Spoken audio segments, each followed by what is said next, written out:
Bloomberg Audio Studios. Podcasts, radio, news. Talk us through the main growth drivers that you see when you take a look over the course of this year. First, Katie, thanks for having us on this morning. In terms of the growth drivers, we really think there's two or three major things going on. One, unfortunately, is still all of the chronic care disease management that's occurring in the country. Type 2 diabetes at an all-time high, autoimmune disorders, cancer rates, younger and younger patients being diagnosed with cancer, colon cancer in particular. So all of this is leading to a lot of testing, as you can imagine, and helping people diagnose, helping people figure out what the right therapy they should select, and then actually monitoring the disease.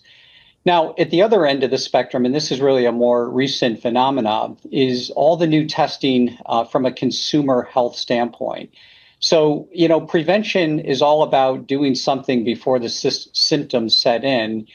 And between our own consumer health offering and then partnerships that we've developed in the industry, we are really powering the wellness industry today. So our relationships with Function Health, our relationships with Whoop, with Aura, we're trying to make lab testing ubiquitous to consumers, especially those that really have a focus on prevention and wellness. But really, it's those two things, Katie, that are really driving the growth. Well, I'm glad you brought up consumer health and some of the partnerships you have, Whoop and Aura being some of them. You also have partnerships with HIMSS and Function Health, I see as well. How do you see that part of the business evolving? How meaningful of a growth driver can that be? Yeah, so to put all of that in context between our own direct business, our own consumer direct business, plus our partnerships with all those that you mentioned, it's about a $250 million segment. And, we did $11 billion last year. So it's meaningful. What's more meaningful is that segment grew at over 30% last year, and we expect it to continue to grow, north of 20% this year.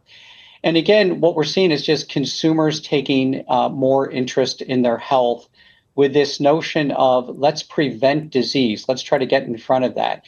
If we look at our business today, about 2/3 of it is diagnosis of disease, treatment of disease, treatment monitoring, and really only 1/3 of our business is prevention and wellness, general health and wellness testing.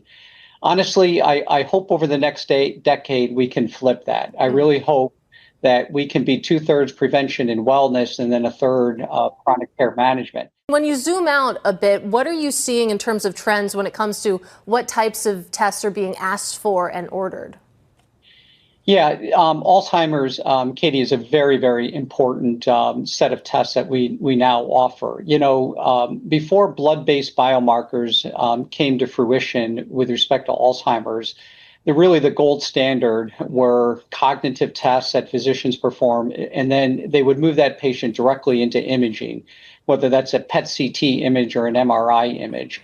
And today what we're seeing is there's blood-based biomarkers for amyloid plaque, for what we call these tau bundles. And you're actually going to detect Alzheimer's at a much earlier stage than what you would see in imaging. And some of the new therapies that have been brought to market by Eisai and by Lilly, these therapies generally work really, really well at the earliest stages of disease onset. So these biomarkers are playing a very, very important role today. We position these blood-based tests with primary care physicians as well as neurologists. Today, if you have symptoms of Alzheimer's, it can take upwards of 6 to 8 months to get in to see a memory care specialist. And patients just don't want to wait that long because, again, there's therapies available if you are diagnosed. Because you think about what's going on at some of your peer diagnostics companies, oncology testing has been driving just rapid growth. So how does Quest position itself in that space? I know that you recently bought Haystack Oncology, for example, but is that an area where you would consider additional deals? Yeah. First, Katie, it's a very, very important part of our business today.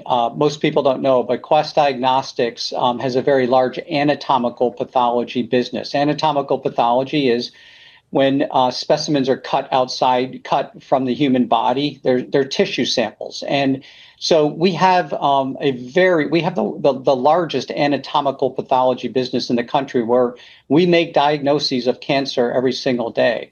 Now, once you have that tumor specimen, there's several follow-on tests that are very important. The first being, what type of therapy should be used to treat that cancer after treatment or potentially right after surgery. The next question is, did the surgeon get it all, or did the chemotherapy eradicate that disease? And we have a test, you mentioned the Haystack minimally residual disease testing, that looks for very, very small remnants of the cancer that may remain either post-surgery or post-chemotherapy. So it's a growing portion of our portfolio of testing today.